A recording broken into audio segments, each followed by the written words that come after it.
नमस्कार। हम world geography में एस्ट्रोनॉमी पढ़ रहे थे और हमारा टॉपिक चल रहा था सौरमंडल की संरचना। इसे जो है हम 4-5 भागों में बांटकर पढ़ने वाले थे। सबसे पहले सूर्य की संरचना को हमने देखा और आज की क्लास में हम सौर ज्वाला और सौर कलंक को देखेंगे, मीन सोलर फ्लेयर और सोलर स्पॉट को। और नेक्स्ट क्लास में जो हम पूरे प्लैनेट्स हैं ना उसको डिटेल में पढ़ेंगे। तो चलिए हम वीडियो को स्टार्ट करते हैं। देखिए, सूर्य की जो है 6 परतें होती है, 3 आंतरिक और 3 बाह्य परत, जिसे हम पिछली क्लास में पढ़ चुके थे। सबसे आंतरिक परत होती है आपका कोर होता है, केंद्र। फिर होता है रेडियो एक्टिव जोन, विकिरण क्षेत्र। उसके ऊपर होता है कन्वेक्शन जोन, जिसे बोलते हैं संवहन क्षेत्र। और उसके ऊपर होता है आपका फोटोस्फेयर होता है, ठीक है, प्रकाश मंडल। और उसके ऊपर होता है आपका क्रोमोस्फेयर। और जो सबसे बाहरी परत होती है उसे क्या कहते हैं? कोरोना कहते हैं। क्या कहते हैं? कोरोना किरीट या प्रभामंडल कहते हैं, जो केवल ग्रहण के समय ही दिखाई देता है।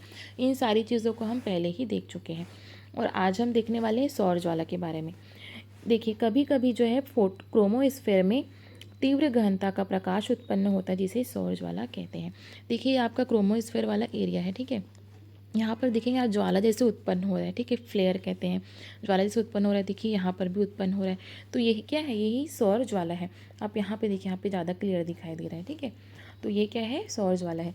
देखिए, इसको आसान शब्दों में ऐसे कह सकते हैं कि सूर्य से निकलने वाली आग की लपटों को सौर ज्वाला कहते हैं, ठीक है। कभी कभी जो सूर्य का जो कोर वाला भाग है, इसमें ऊर्जा बहुत ज़्यादा बन जाती है, जो कि कोर, ठीक है, विकिरण क्षेत्र, संवहन क्षेत्र और जो फोटोस्फेयर है उसको पार करके जो है क्रोमोस्फेयर से वो बाहर की ओर निकलती है, जिसे सौर ज्वाला कहते हैं। ये जो सौर ज्वाला होती है कहाँ दिखती है आपको? क्रोमोस्फेयर में दिखती है, ठीक है। और जिस कण की ऊर्जा ज़्यादा होती है वो तो बाहर निकल जाती है सौर ज्वाला के रूप में, लेकिन जिस कण की ऊर्जा कम होती है, गुरुत्वाकर्षण के कारण सूर्य उसे अपनी ओर वापस खींच लेता है। तो सूर्य उसे जब अपने ओर वापस खींच लेता है तो यहाँ पे सौर कलंक बन जाता है। इसको हम आगे देखेंगे, ठीक है। उसके बाद ये जो किरणें होती हैं वो पूरे सौर मंडल में घूमते रहती हैं। मीन्स जो सौर ज्वाला होती हैं वो क्या होती है? पूरे सौर मंडल में घूमते रहती है और पृथ्वी जो है इसको अपने गुरुत्वाकर्षण के कारण अपनी ओर खींच लेता है। पृथ्वी क्या करता है? इसको अपनी ओर खींच लेता है, जिससे एक चमक उत्पन्न होती है। जो पृथ्वी का जो उत्तरी ध्रुव है और जो दक्षिणी ध्रुव है, यहाँ पर एक चमक उत्पन्न होती है, जिसे अरोरा कहते हैं, ठीक है।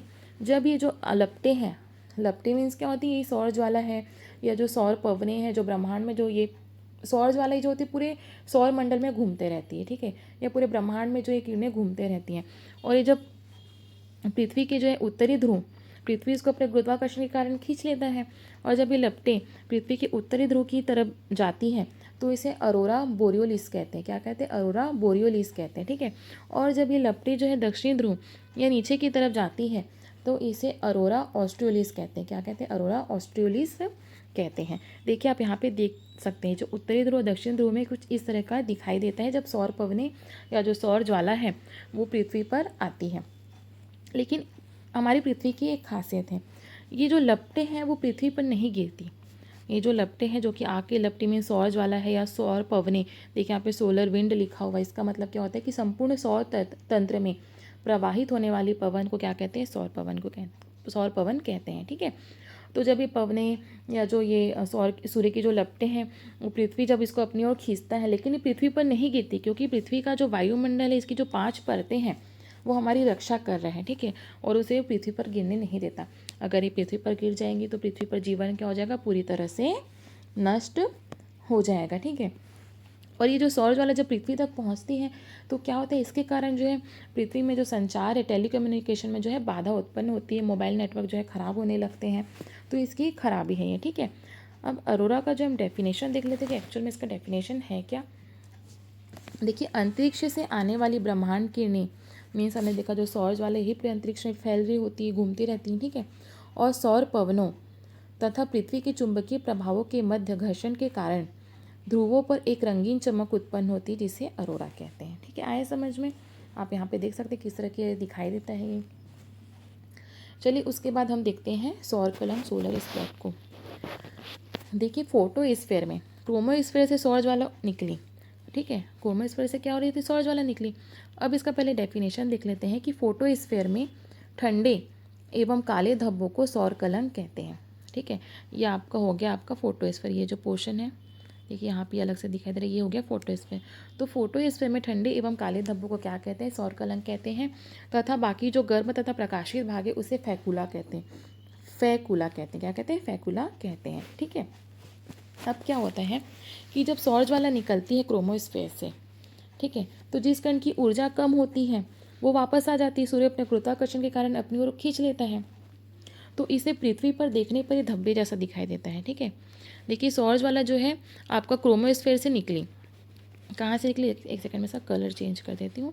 देखिए सौर ज्वाला है जो है क्रोमोस्फेयर से बाहर निकली, लेकिन ये वापस जाती है तो ये फोटोस्फेयर में जो एक धब्बे की तरह दिखाई देती है। निकलेगी क्रोमोस्फेयर से, वापस जाएगी, सूर्य गुरुत्वाकर्षण के कारण खींच लेता है, जिस कण की ऊर्जा कम होती है उसको खींचता है। ठीक है। और अधिक होती है वो तो बाहर निकल जाती है।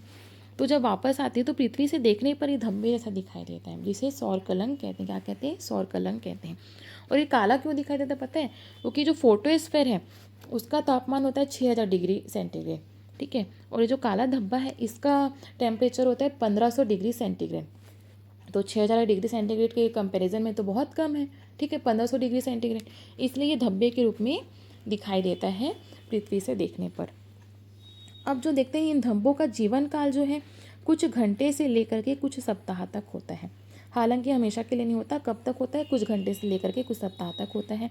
और ये जो सन स्पॉट है, जो सौर कलंक है, वो एक चक्र के रूप में आते हैं और जाते हैं, जो लगभग 11 वर्षों तक चलता है, जिसे सोलर स्पॉट साइकिल कहते हैं। उसे हम आगे देखेंगे। ठीक है। तो आपको सौर कलंक समझ में आया। अब हम आगे बढ़ते हैं, आगे देखते हैं हम अम्ब्रा और पेनुम्ब्रा को। क्या कहते हैं? अम्ब्रा और पेनुम्ब्रा। ये पेनुम्ब्रा है। ठीक है, एक सेकेंड। ये जो है आपका पेनुम्ब्रा है। ठीक है। देखिए क्या होता है कि जो प्रकाश मंडल, आपका जो सौर कलंक सोलर स्पॉट कहाँ पर बनते हैं? फोटोस्फीयर में बनते हैं। ठीक है। तो प्रकाश मंडल में पाए जाने वाला जो सौर कलंक में काले भाग को, जो काला केंद्र होता है, उसको अम्ब्रा कहते हैं। क्या कहते हैं? अम्ब्रा कहते हैं। तथा इसके चारों ओर जो हल्के रंग का क्षेत्र होता है उसे पेनुम्ब्रा कहते हैं। बस यही है इसमें। ठीक है। अब हम देखते हैं सोलर स्पॉट साइकिल क्या होता है। देखिए जो सोलर स्पॉट जो बन रहे थे फोटोस्फीयर में, ठीक है, वो क्या होते हैं? 0 डिग्री से 40 डिग्री तक ही बनते हैं। देखिए सूर्य का ये 0 डिग्री है। ठीक है। तो 0 डिग्री से ये 40 डिग्री तक ही बनते हैं। कौन? Solar spot. ठीक है। तो 0 से जो 40 डिग्री तक जाना और वहाँ से आने को ही सोलर स्पॉट साइकिल कहते हैं। ठीक है। तो सन स्पॉट जो होते हैं, सोलर स्पॉट या सन स्पॉट जो होते हैं, वो एक चक्र में आते हैं और जाते हैं। ठीक है। तो लगभग 11 वर्षों तक चलता है, जिसे सोलर स्पॉट साइकिल कहते हैं। इस हम आगे देखते हैं कि मान लो पहले जो है 0 डिग्री में, मान लो पहले जो है 0 डिग्री में ज्वाला निकली। ठीक है। क्रोमोस्फेयर से जो है ज्वाला निकली और उसके पीछे क्या होता है? सौर कलंक बनता है फोटोस्फेयर में। कहाँ बनता है? फोटोस्फेयर सौर कलंक बनता है।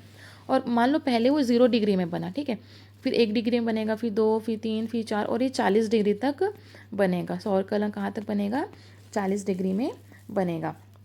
इसके ऊपर नहीं जाता है। ठीक है। इसके ऊपर वो नहीं जाता है क्योंकि सौर ज्वाला की जो क्षमता है वहाँ पर ऊपर जाने पर क्या होती है? कम हो जाती है, और वहीं पर वो निकल के ख़त्म हो जाता है, तो उतना ऊपर वो नहीं जाता है। ठीक है। और ये जो सौर कलंक है कुछ समय तक रहता है। मान लीजिए 0 डिग्री में कुछ समय तक रहा, फिर उसके बाद 1 डिग्री में बना, यहाँ पर कुछ समय तक रहा, फिर 2 डिग्री में बना, फिर कुछ समय तक रहा। वैसे ही 40 डिग्री में रहता है और ये कुछ समय तक ही रहता है। सौर कलंक हमने देखा था ना कि कुछ घंटों से लेकर कुछ हफ्ते तक ही रहता है। तो ये 1-1 डिग्री करके ऊपर तक ये जाते जाता है। ठीक है। तो ये 0 से 40 डिग्री तक ही जाएगा, उसके ऊपर नहीं जाएगा, क्योंकि वहाँ पे सौर ज्वाला की क्षमता कम हो जाती है। तो सौर ज्वाला ही निकलेगी तो सौर कलंक कैसे बनेगा? ठीक है। तो अब क्या होता है कि जो सौर ज्वाला निकलती है तो सौर कलंक कहाँ से कहाँ तक बनता है? 0 से 40 डिग्री तक ही बनता है। तो 0 से 40 डिग्री तक जाने में इसे 5.5 साल का समय लगता है। कितना लगता है? 5.5 साल का समय लगता है। ठीक है। और 40 डिग्री से 0 डिग्री तक आने में फिर से 5.5 साल। इस तरह से जो सोलर स्पॉट साइकिल है वो 11 वर्षों तक चलता है। कब तक चलता है? 11 वर्षों तक चलता है। ये आपका है सोलर स्पॉट समझ में।